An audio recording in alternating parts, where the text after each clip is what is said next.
What up, YouTube? I'm KFD. Today's video is a follow-up to my January 2013 BMW StreetCarver walk-around video. Since then, I've polished the trucks and swing arms, and I've added new wheels. I've been meaning to make a video for a while. One of the things I want to highlight, though, is the replacement wheels. Like I say, Christian in Germany just sent me a link not too long ago of the original OEM supplier to BMW who manufactures the wheels.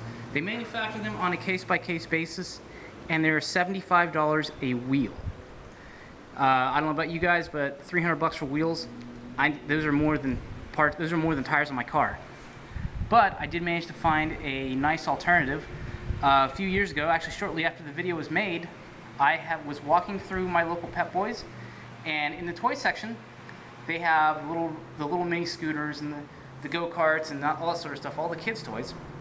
One of the products they had was the Razor brand GroundForce Drifter Go-Kart. It's a little electric go-kart. It's aimed at 10 to 12-year-olds. It has these really wide, slick tires in the back, and it has these wheels up front.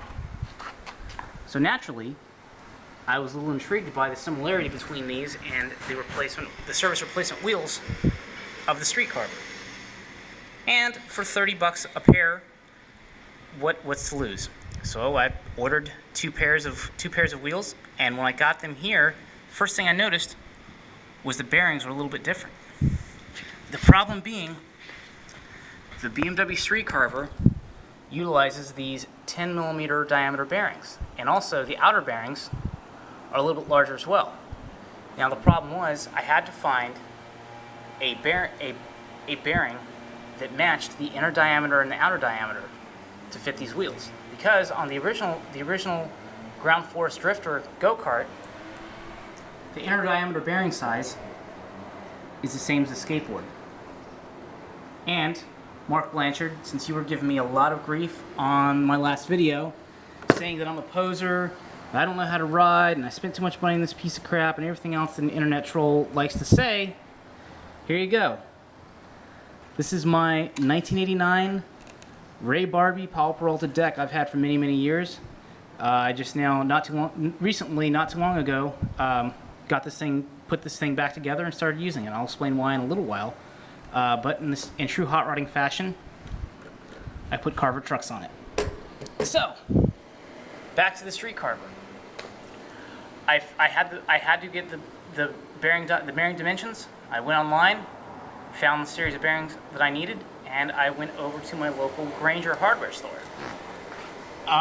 What I found out was that NTN, who is an OEM supplier to Garrett for their ball bearing turbos, manufactured these guys. These were about $80 for all the bearings I needed. These are 6900 LUs.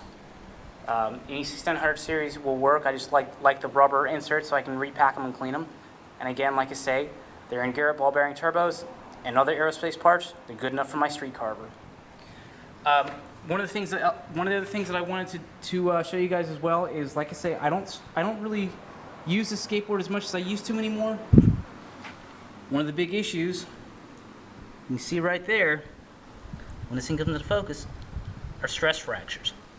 I've seen a lot of people have sent me emails of broken swing arms and everything like that, and people have tried welding them, everything like that. So the only thing I can tell you right now is either try and fabricate your own, or just try and catch these stress fractures before they break your swing arm apart.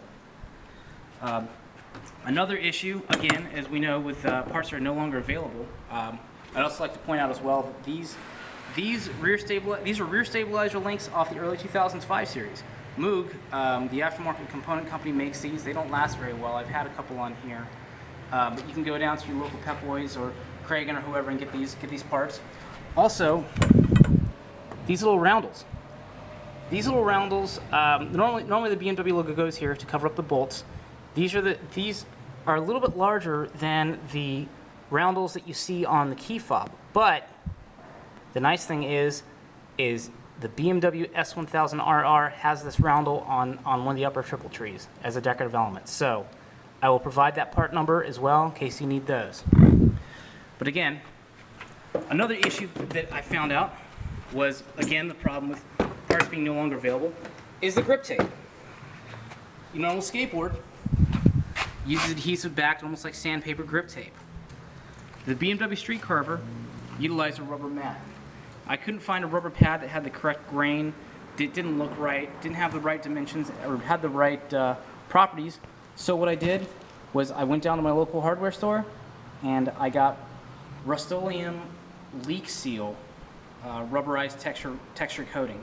It's supposed to be rubberized texture for your roof. It's a lot like rhino lining in the bed of your truck. For skateboarding purposes, it's worked out pretty well. I would like to mention though that make sure it's fully cured. Give it a couple weeks. Give it a couple weeks to fully cure before you decide to put something heavy like a car transmission on it, 'cause it'll scrape pretty easily. Also, another video, I'll show you guys this in another time, is my 18RG RA43 Celica. I bought an engine in Japan, put it in here, and put a few other goodies: watt knobbies, Nardi wheel, fender mirrors. There's my sad Aprilia. I'll do another video on that. Stay tuned. But this car was actually the car that I drove to Crevier BMW back in 2002 to pick the StreetCarver up and bring it home. So, there you go, folks. Thanks for watching.